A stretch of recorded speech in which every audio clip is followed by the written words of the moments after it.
Hi all, welcome back to my YouTube channel Ananya blog Kannada. ಇವತ್ತು mutton sambar ಯಾವ ರೀತಿ ಮಾಡೋದನ್ನು ತೋರಿಸ್ತಾ ಇದ್ದೀನಿ. ಬನ್ನಿ ಇವತ್ತಿನ ವಿಡಿಯೋನ ಸ್ಟಾರ್ಟ್ ಮಾಡೋಣ. 1 kg ಮಟನ್ ಅಷ್ಟನ್ನ ನೀಟಾಗಿ ತೊಳ್ಕೊಂಡು ಒಂದು ಬೇಸನ್ಗೆ ಹಾಕ್ಕೊಂಡಿದ್ದೀನಿ. ಇವಾಗ ಸಾಂಬಾರು ಯಾವ ರೀತಿ ಮಾಡೋದು ಅನ್ನೋದನ್ನು ತೋರಿಸ್ತೀನಿ ನೋಡಿ. ವಿಡಿಯೋನ ಪೂರ್ತಿಯಾಗಿ ನೋಡಿ. ಹಾಗೆ ಈ ವಿಡಿಯೋ ನಿಮಗೆ ಇಷ್ಟ ಆದರೆ ಲೈಕ್ ಮಾಡಿ, ಶೇರ್ ಮಾಡಿ, ಹಾಗೆ ಸಬ್ಸ್ಕ್ರೈಬ್ ಮಾಡಿ, ಹಾಗೆ ಪಕ್ಕದಲ್ಲೇ ಇರೋ ಬೆಲ್ ಐಕಾನ್ನ ಕ್ಲಿಕ್ ಮಾಡಿ. ಒಂದು ಪಾತ್ರೆಗೆ ಎಣ್ಣೆ ಹಾಕ್ಕೊಂಡು ಈರುಳ್ಳಿ ಹಾಕೋಬಿಟ್ಟು ಚೆನ್ನಾಗಿ ಹುರ್ಕೋಬೇಕು, ಕಲರ್ ಚೇಂಜ್ ಆಗೋವರೆಗೂ. ಆಮೇಲೆ ಟೊಮೊಟೊ ಮತ್ತು ಶುಂಠಿ ಎರಡೂ ಹಾಕ್ಕೊಂಡು ನೀಟಾಗಿ ಫ್ರೈ ಮಾಡ್ಕೋಬೇಕು.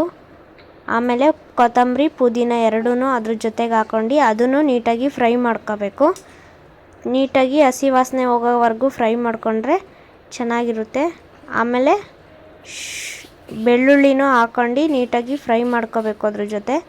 ಆಮೇಲೆ ಒಂದು ಕುಕ್ಕರ್ಗೆ ಎಣ್ಣೆ ಹಾಕೋಬೇಕು. ಕಾಯ್ದಿರೋ ಎಣ್ಣೆಗೆ ಮರಾಠಿ ಮೊಗ್ಗು, ಚಕ್ಕೆ, ಲವಂಗ, ಪಲಾವ್ ಎಲೆ, ಏಲಕ್ಕಿ ಕಾಯಿ ಇಷ್ಟನ್ನು ಹಾಕು ಫ್ರೈ ಮಾಡ್ಕೊಳ್ಳಿ. ಆಮೇಲೆ ಈರುಳ್ಳಿನ ಕಟ್ ಮಾಡ್ಕೊಂಡು ಈರುಳ್ಳಿನೂ ಹಾಕ್ಕೊಂಡು ಹಸಿ ವಾಸನೆ ಹೋಗೋವರೆಗೂ ನೀಟಾಗಿ ಅದನ್ನು ಫ್ರೈ ಮಾಡ್ಕೊಳ್ಳಿ ಎಣ್ಣೆ ಜೊತೆಗೆ. ಸ್ವಲ್ಪ ಪುದೀನನ ಹಾಕ್ಕೊಂಡು ಹಸಿ ವಾಸನೆ ಹೋಗೋವರೆಗೂ ಎಣ್ಣೆ ಜೊತೆಗೆ ನೀಟಾಗಿ ಫ್ರೈ ಮಾಡ್ಕೊಂಡು ಚೆನ್ನಾಗಿ ಹಸಿ ವಾಸನೆ ಹೋಗೋವರೆಗೂ ನೀಟಾಗಿ ಮಾಡಬೇಕು, ಹೈ ಫ್ಲೇಮಲ್ಲೇ ಇಟ್ಕೊಂಡು. ಆಮೇಲೆ ಸ್ವಲ್ಪ ಅರಿಶಿನ ಹಾಕೋಬೇಕು, ಸಾಂಬಾರು ಅರಿಶಿನ.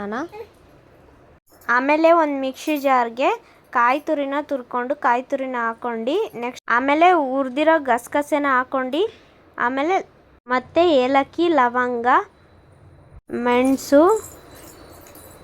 ಬಾದಾಮಿ, ಆಮೇಲೆ ಗೋಡಂಬಿ, ಆಮೇಲೆ ಸ್ವಲ್ಪ ಕಡಲೆ ಹಾಕ್ಕೊಂಡು ಚಕ್ಕೆನ ಹಾಕ್ಕೊಂಡು ನೀರನ್ನ ಹಾಕ್ಕೊಂಡು ರುಬ್ಕೊಂಡಾದ್ಮೇಲೆ ಇಲ್ಲಿ ಫ್ರೈ ಮಾಡೋಕ್ಕೆ ಅಂತ ಹೇಳಿ ಕುಕ್ಕರಲ್ಲಿ ಹಾಕಿದ್ವಲ್ಲ ಅದರೊಳಗಡೆ ಹಾಕ್ಬಿಟ್ಟು ಹೈ ಫ್ಲೇಮಲ್ಲಿ ನೀಟಾಗಿ ಚೆನ್ನಾಗಿ ಮಿಕ್ಸ್ ಮಾಡ್ಕೋಬೇಕು. ಹೀಗೆ ಹಾಕ್ಕೊಂಡಿದ್ವಲ್ಲ ಆ ಫ್ರೈಗೆ ಹಾಕ್ಕೊಂಡಿರೋ ಎಣ್ಣೆ ನೀಟಾಗಿ ಬಿಡ್ಕೋಬೇಕು. ಆಮೇಲೆ ತೊಳೆದು ಇಟ್ಕೊಂಡಿರೋ ಮಟನ್ನ ಹಾಕಬೇಕು ಅದರೊಳಗಡೆ. ಫ್ರೈ ಮಾಡಿ ಅದು ಎಣ್ಣೆ ಬಿಟ್ಕೊಳ್ಳೋವರೆಗೂ ಹಾಕಬಾರ್ದು, ಹಾಕಿದ್ರೆ ಮಟನ್ನು ಚೆನ್ನಾಗಿರಲ್ಲ ಸಾಂಬಾರು.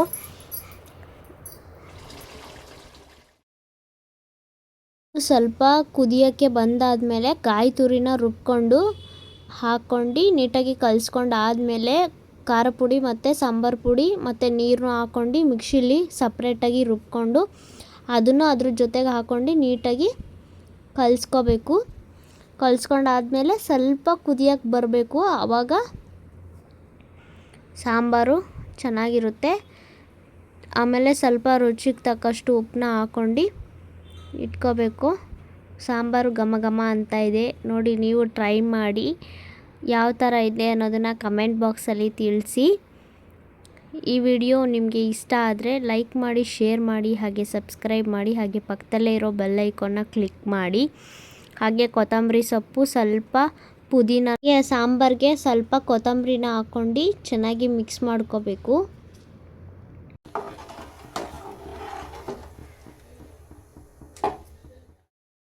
ಸ್ವಲ್ಪ ಮಟನ್ ಮಸಾಲಾನ ಹಾಕ್ಬಿಟ್ಟು ಚೆನ್ನಾಗಿ ಮಿಕ್ಸ್ ಮಾಡ್ಕೊಂಡು ಕುದಿ ಬಂದಾದಮೇಲೆ ಕುಕ್ಕರ್ನ ಕ್ಲೋಸ್ ಮಾಡಿ ಬಂದಾದಮೇಲೆ ಮಟನ್ ಸಾಂಬಾರು ರೆಡಿ ನೋಡಿ. ಮುದ್ದೆ ಜೊತೆಗೆ ಮಟನ್ ಸಾಂಬಾರು ರೆಡಿಯಾಗಿದೆ. ಹೇಗಿದೆ ವಿಡಿಯೋ ಅನ್ನೋದನ್ನು ಕಮೆಂಟ್ ಮಾಡಿ ತಿಳಿಸಿ. ಹಾಗೆ ಈ ವಿಡಿಯೋ ನಿಮಗೆ ಇಷ್ಟ ಆಗಿದೆ ಅಂತ ಅಂದ್ಕೊಂಡಿದ್ದೀನಿ. ಅನನ್ಯ ವ್ಲಾಗ್ ಯೂಟ್ಯೂಬ್ ಚಾನಲ್ನ ಸಬ್ಸ್ಕ್ರೈಬ್ ಮಾಡ್ಕೊಳ್ಳಿ. Thanks for watching.